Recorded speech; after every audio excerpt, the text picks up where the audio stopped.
gellik Tatar Hacı'nın yanından. Tatar Hacı bolsa Ata Hacı'nın oğlu.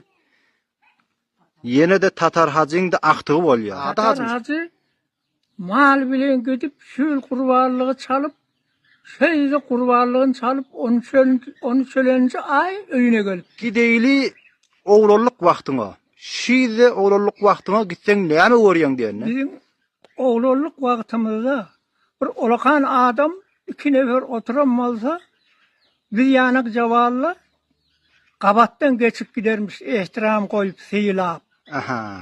Syýlygyna. Sıyılap. O. Doğru. Birbirinin yanına dost dengdoş olup barlarmıştıkın, oturlarmıştıkın, oğlalla da dost olup. Doğru. Şeyde zindevi hey öyle biğammıştıkın, bütün fikir kaygı gam yokmuştıkın. Fakat jun çöreği bolsa Şo bolýar. hoş bolup öğren, ertiri fikrine yokmuştuk bizim oğlum muğamızda. Doğru. Inni Ata Hacı ya Tatar Hacı diýenne olu bir owaň bir Ulukan hany, Ulukan bir adamsy bir goýun saklap, kän adamda çörek berip saklapdyr diýenne. Bula näme näzretdi diýenne o muğu. Ola Tatar Hacı Hawa. o muğada kağıt pul yokmuştuk. Hawa. Kümüş pul varmıştık.